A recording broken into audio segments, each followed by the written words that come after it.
Good morning guys. Eat tayo ng breakfast. Coffee muna tayo. Morning breakfast. Kain guys. Kain tayo. Good morning world. O tingnan nyo, kain lang siya. Artista daw ang peg niya. Nahiya. Artista ka? Kain tayo guys. O, ito ang sinasabi ko sa inyo. Lomo. Ito ang parte ng baboy guys na wala kahit katiting na taba. Ang dali pa niya lutuin. Kaya healthy to. Lean meat. Ito yung kinakain ng mga nagda-diet, mga nag-gym.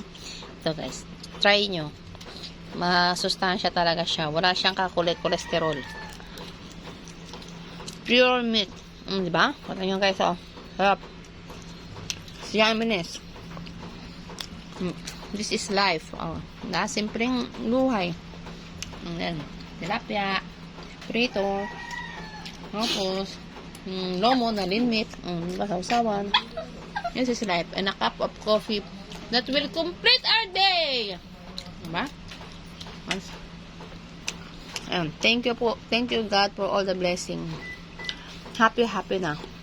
Kahit ito lang. Happy na. May mga aso pa na makukulit. Oh, guys, oh. Good morning, guys. Bye-bye. Spread love. Love. Happy. Good morning. Tuesday to all of us. Diba? Sarap ng kanya.